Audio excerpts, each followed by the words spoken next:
Muito bem, amigos, agora vamos para o grande momento, né? Estamos prometendo desde segunda-feira te apresentar a tese do milênio e a hora chegou. A tese do milênio está nas contribuições de terceiros, né? O chamado sistema S. Vamos te explicar do que se trata. Primeiro vamos identificar o nosso cliente. A primeira coisa que a gente faz, né? A quem se aplica este trabalho? Aplica-se a empresas do lucro real ou do presumido, ou seja, o simples não, o simples está fora disso, né? Qualquer lugar do país, de qualquer atividade econômica, pode ser uma empresa comercial, pode ser prestadora de serviço, tanto faz.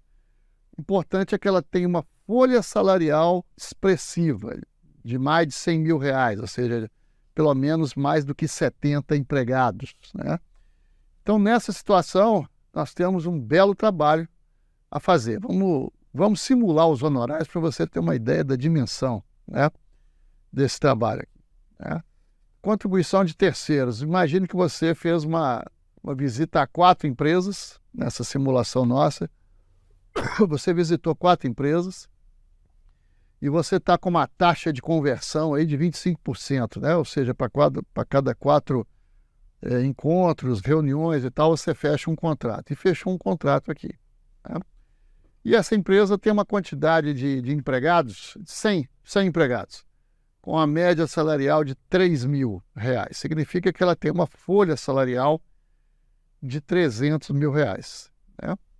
Qual é a estimativa de contribuições que ela tem a pagar por mês, né, considerando aquela alíquota global de 5,8%? Nós teríamos aqui uma obrigação tributária de R$ 17.400, né? Mas aplicando a tese, significa que coloca um teto, né, um limite na base de cálculo de 20 salários mínimos, né, a obrigação tributária ela cai para R$ 1.902,40, o que significa uma diferença indevidamente paga, indevidamente recolhida por mês, de R$ 15.497,60. Multiplicando esse valor pelos últimos 60 meses, né, podemos buscar os últimos 60 meses, nós temos aqui uma recuperação tributária de R$ 929.856, que, claro, com a atualização da Selic, essa recuperação vai passar de R$ 1 milhão, né? Colocando aqui honorários de 30%, né, honorário de sucesso de 30%, nós temos um total de honorários aqui de R$ 278.956,80, que também, né, em razão da atualização da Selic, facilmente esses honorários vão virar os R$ 300 mil. R$ 300 mil de honorários com um contrato fechado, com um cliente só, com um trabalho só. Então veja que resultado espetacular. Não é à toa que ela vem sendo chamada de tese do milênio. Vamos tentar entender em que consiste essa tese, qual é a lógica dessa tese? Vamos lá. A tese significa que existe a contribuição previdenciária, que é aquela que incide em razão da existência de uma relação de emprego, que naquela alíquota de 20% sobre a folha, né, são as contribuições previdenciárias, que dizem respeito à relação de emprego, né, aquela relação entre empregado e empregador. Mas, para além disso, a empresa ainda tem que pagar uma carga tributária de contribuições sociais que nada tem a ver com a relação de emprego. São contribuições para o sistema S, SESI, SESC, SENAI, etc., para o INCRA, para o salário e educação, né? São contribuições que nada tem a ver com a relação de emprego em si. Por isso que são chamadas de terceiros, né? Aí vem uma lei, que é a Lei 6.950, de 1981, que diz o seguinte: olha, essas contribuições elas não têm nada a ver com a folha salarial. Então, essa alíquota global de 5,8%, ela não pode incidir sobre a folha, porque não tem nada a ver com a folha, né? Então, essa lei foi uma decisão aí do legislador de estabelecer um limite para a base de cálculo dessas contribuições. Não é sobre o total da folha, né? A base de cálculo, o teto dela, o limite máximo, é fixado por esta lei num valor correspondente a 20 vezes o maior salário mínimo vigente do país. Por isso que ela é conhecida também como a tese dos 20 salários mínimos. Significa limitar a base de cálculo a esse teto de 20 salários mínimos, né? O limite a que se refere o presente artigo aplica-se às contribuições parafiscais arrecadadas por conta de terceiros. Então, para as contribuições de terceiro, o limite fica sendo 20 salários mínimos, o que é excelente, né? Se a empresa tem uma folha salarial de R$100 mil, 200, 300 mil reais, ela não vai pagar a alíquota incidente sobre toda a folha, mas somente sobre esse teto de até 20 salários mínimos. E aqui temos que entender aí o conceito de parafiscalidade, porque a lei falou que esse limite se aplica a contribuições aos tributos parafiscais, né? O que é a parafiscalidade? Ela é definida no artigo 217 do Código Tributário Nacional. São parafiscais aqueles tributos cuja criação é feita por um ente da federação, né? Um ente que tem competência, e a sua arrecadação e fiscalização por outro, né? Pense, por exemplo, naquela famosa, né, contribuição sindical que nasceu, morreu e tenta ser ressuscitada, enfim, né? O que nós temos ali? Contribuição sindical. Nós temos um tributo criado, instituído pela União Federal, que tem a competência de instituir, né?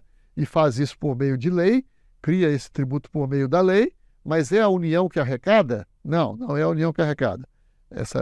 Esse tributo vinha sendo arrecadado pelos sindicatos até que chegou a reforma trabalhista, etc. e tal. Ou seja, a competência é de uma pessoa política da federação, pode ser a União, o Estado ou o município, mas a sua arrecadação e a sua fiscalização é delegada para uma outra pessoa jurídica. As contribuições da OAB, por exemplo, né? A contribuição corporativa para o exercício da profissão, para a organização da profissão. É o tributo criado pela União Federal, por lei. É a União que arrecada? É a União que cobra? É a União que fiscaliza? Não. A cobrança é delegada para uma outra entidade de natureza autárquica, que é a Ordem dos Advogados do Brasil, da mesma forma o CRC, da mesma forma o CRM e assim por diante. Então, isso é parafiscalidade. É essa delegação da fiscalização e da arrecadação. Por isso, eles são chamados de tributos parafiscais. A parafiscalidade é essa delegação da capacidade tributária ativa por ente que detém competência tributária. Então, a competência é de um e a arrecadação é de outro. Então, o exemplo que está aqui é a contribuição ao INSS. No tempo em que existiu o INSS, né? Porque em 2007 houve a fusão das receitas. Mas esse exemplo é válido até o ano de 2007, né? O INSS, que era essa autarquia, a contribuição do INSS era criada pela União, mas a sua fiscalização, a sua arrecadação era delegada para essa entidade autárquica que era o INSS, que tinha um orçamento próprio. Aí vem, nessa tese dos 20 salários mínimos, surge um segundo diploma legal, 5 anos depois, que é o Decreto-Lei número 2.318, de 1986, que diz o seguinte, artigo 3º. Para efeito do cálculo da contribuição da empresa para a Previdência Social, o salário de contribuição não está sujeito ao limite de 20 salários mínimos da Lei 6950. E aí começa a haver uma discussão se esse decreto-lei teria ou não revogado o diploma anterior que colocava um teto, né? O teto de 20, e aqui está dizendo que esse teto não existe. Bom, a opinião do professor aqui é que não houve nenhuma revogação. Não houve revogação porque este diploma está se referindo à contribuição da empresa para a Previdência. Não está tratando de contribuição de terceiro. Então, na minha leitura, o que esse segundo diploma diz é a contribuição previdenciária da empresa não tem teto, mas a contribuição parafiscal, que não está contemplada por esse dispositivo, continua sujeita a um teto. É assim que eu faço a leitura da coisa. E é assim que a jurisprudência veio caminhando. A jurisprudência também vinha nesse sentido. Você está vendo aqui um julgado do STJ que diz respeito ao INCRA, né? Que é uma das contribuições de terceiro, o INCRA e ao salário educação. Veja só, limite de 20 salários mínimos, artigo 40, na verdade, artigo 4º, né?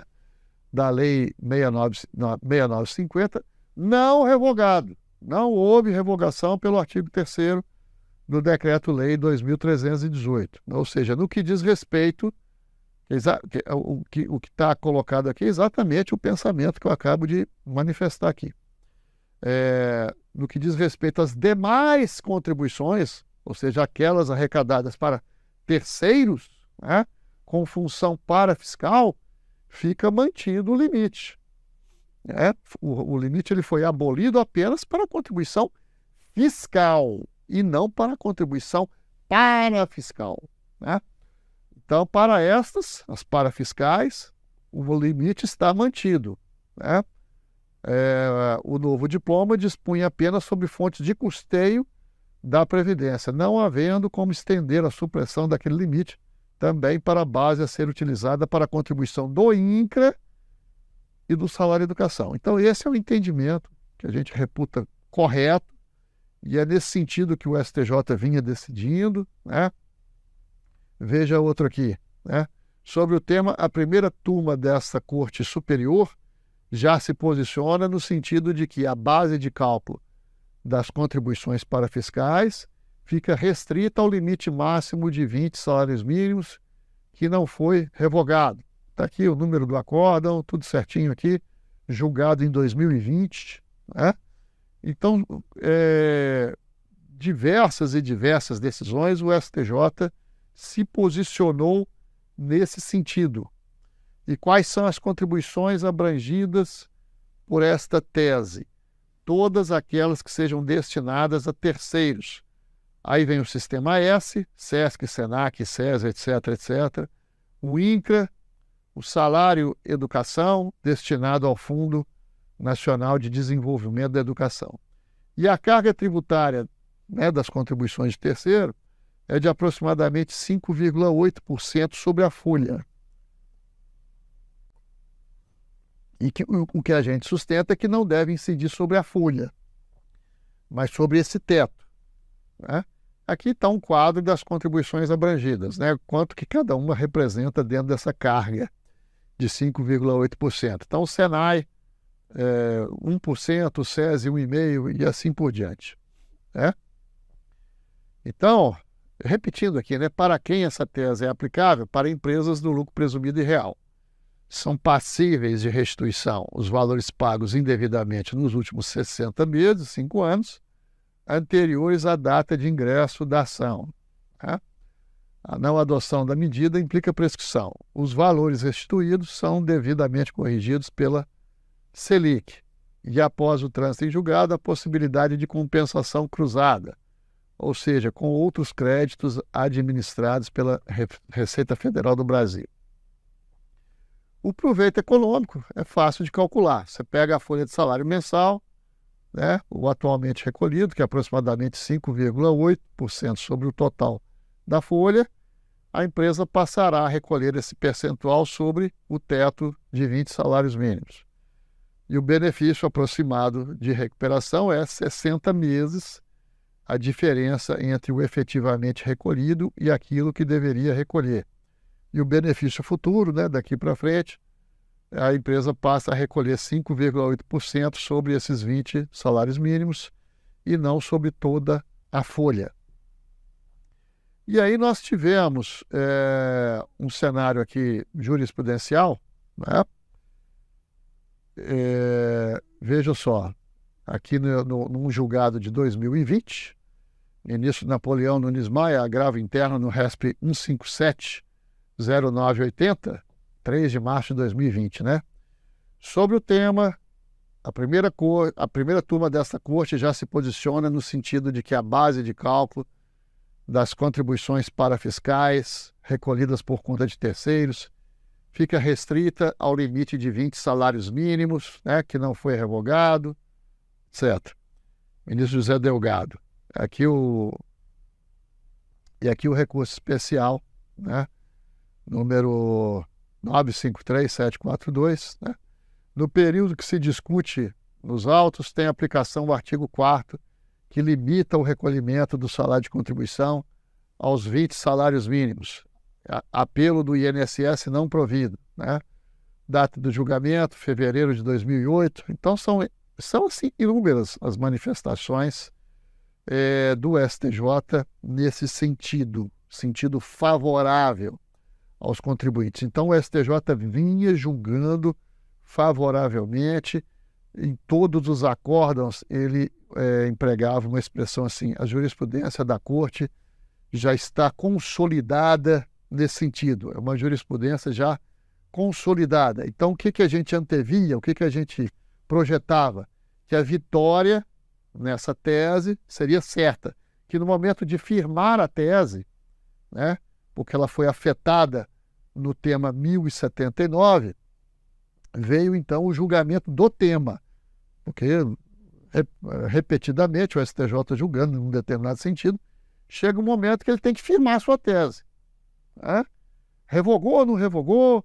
A tese está valendo, não está valendo? Vai ter efeito vinculante? Como é que vai ser isso, né? E é nesse momento aqui que vai surgir a oportunidade que nós vamos apresentar agora, né? Que é quando o STJ julga a tese, o momento de firmar a tese, que é bem recente, né? Foi no dia 13 de março de 2024 que o STJ, né, julga o tema 1079 para firmar a sua tese. Okay? E o que aconteceu nesse dia 13 de março de 2024? Né? No dia 13 de março de 2024, ao que parece, o STJ, que vinha julgando favoravelmente, usando aquela expressão de que a jurisprudência está consolidada, parece que nesse dia o tribunal recebeu a visita do mago Merlin, né, de um bruxo, e esse bruxo, o mago Merlin, bateu com a varinha na cabeça de todos os ministros e fez com que todos eles mudassem de ideia simultaneamente, naquele mesmo momento, assim, num passe de mágica. Naquela hora, todos mudaram de ideia, né? E aí veio essa notícia, né, que tinha todo o ar assim de uma péssima notícia, todo o ar assim de uma derrota e tal. Veja aí, o STJ derruba o limite de 20 salários mínimos para contribuições ao Sistema S, né? Então, o STJ decidiu, no momento de firmar a tese, firmou de forma desfavorável aos contribuintes, impondo uma derrota aos contribuintes, né? Não é aplicável a limitação dos 20 salários mínimos, decisão guiada pelo voto da relatora, ministra Regina Helena Costa, ela mesma, né, mudou de ideia, porque ela mesma vinha decidindo favoravelmente. A gente não sabe o que aconteceu. Tanto que o nosso personagem de sempre aqui, o estupefato está criticando. Ele está falando assim, mas o tribunal estava dizendo que o entendimento estava consolidado de modo favorável, no sentido favorável. O que aconteceu? Desconsolidou? Firmou a tese de forma desfavorável? Houve uma desconsolidação de entendimento? Essa é a cara que o contribuinte brasileiro fica diante do julgamento da tese, né? Então aqui você está vendo vamos ver aqui como é que ficou a tese firmada. E por que dessa derrota surge uma oportunidade espetacular, né? É isso que eu estou querendo mostrar para vocês. Uma oportunidade que é recente, né? Daquilo que parecia ser uma derrota, e foi realmente, né? Mas é uma derrota que trouxe uma grande oportunidade, que nós vamos mostrar qual é, ok? E é uma oportunidade exclusiva. É por nosso intermédio aqui do IBJUS que você pode obter resultados com esse trabalho. Preste atenção aqui. Vamos ver como é que ficou a tese. Tese firmada no tema repetitivo 1079, lá no dia 13 de março de 2024. O artigo 1º do Decreto-Lei 1861, com a redação tal, definiu que as contribuições, né, incidem até o limite máximo das contribuições previdenciárias. Item 2, especificando esse limite máximo, veio a Lei 6950, que também especificou o teto das contribuições, estabelecendo em 20 salários mínimos. Depois veio o Decreto-Lei 2318, de 86, que revogou, ou seja, o tribunal passou a entender que houve uma revogação. Revogou a norma específica que estabelecia o teto limite das contribuições para fiscais e expressamente revogou esse teto.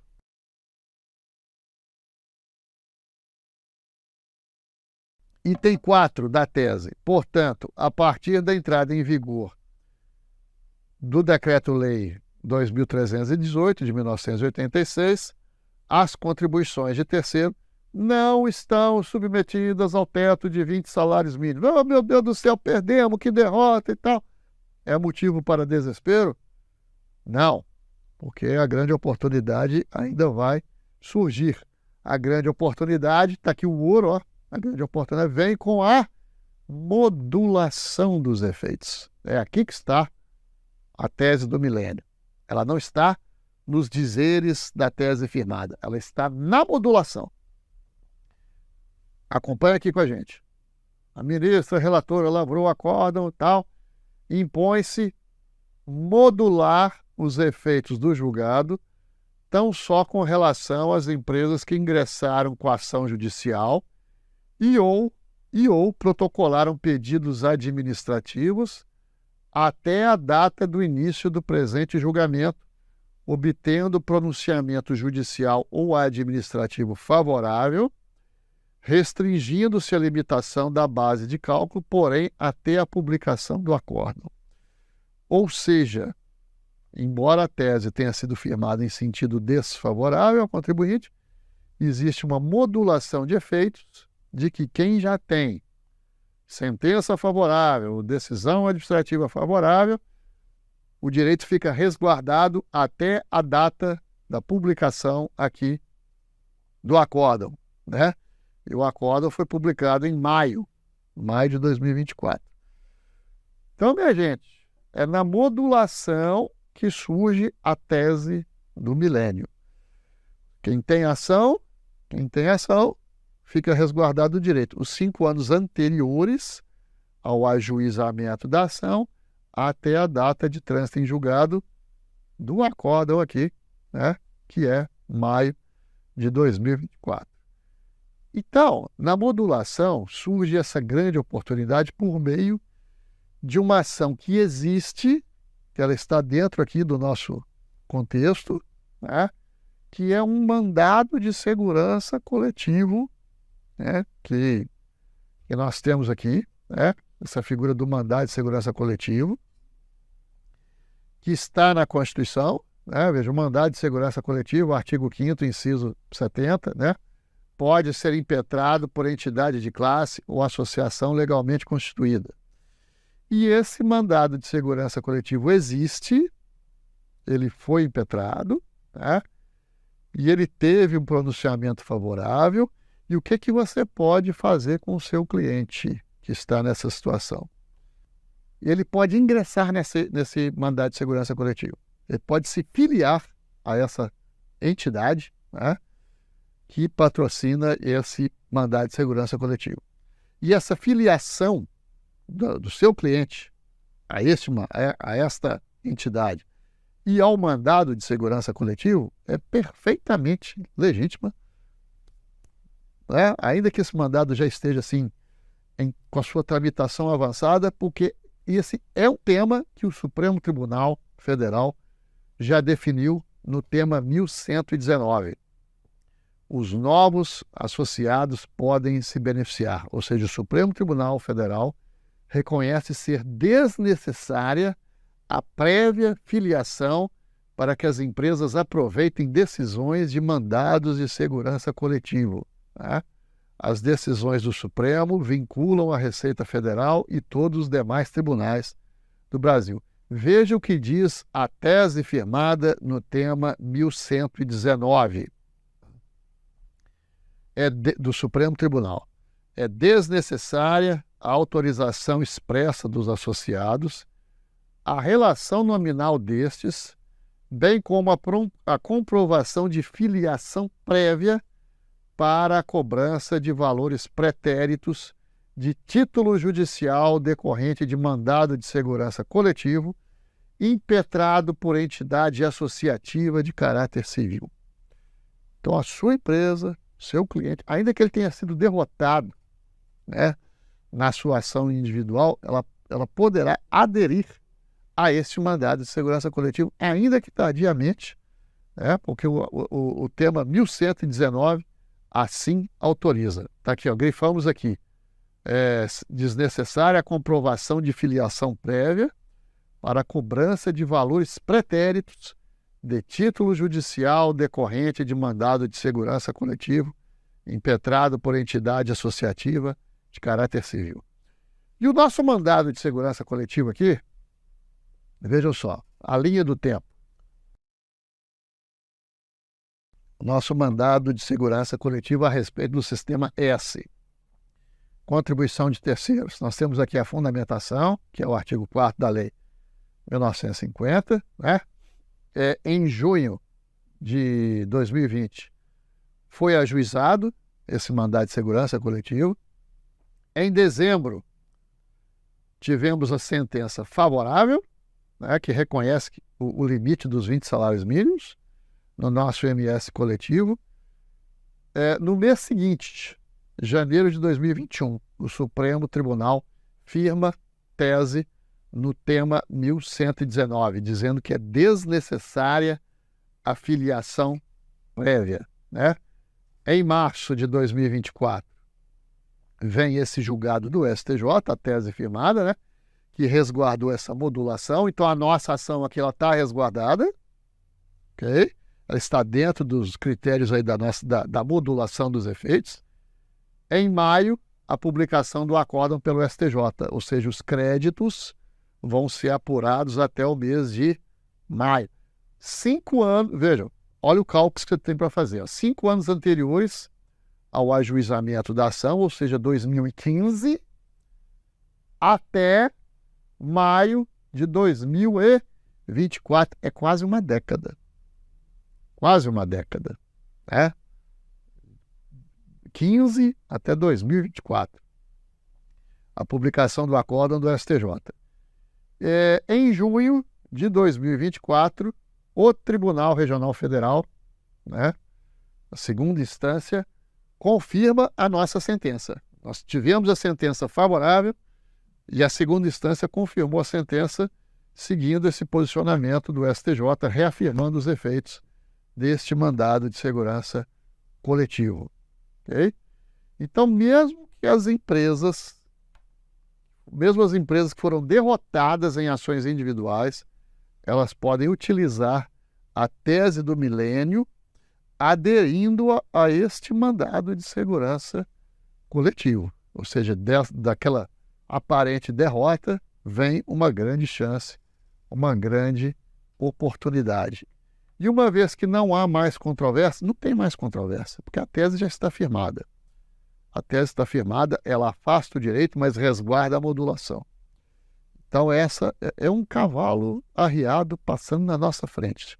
A gente tem que montar, agarrar essa oportunidade. É uma onda que está passando. Ela vai passar. Né? Mas, enquanto ela está na nossa frente, nós temos que aproveitar essa oportunidade. Não há mais controvérsia, já é um assunto de tese firmada, então não tem mais o que discutir. Então, daqui para frente, o trabalho ele é totalmente administrativo. É aderir a esse mandado de segurança coletivo, fazer as compensações, né? Posteriormente, fazer a habilitação do crédito na Receita Federal para retroagir até os 5 anos anteriores ao ajuizamento da ação.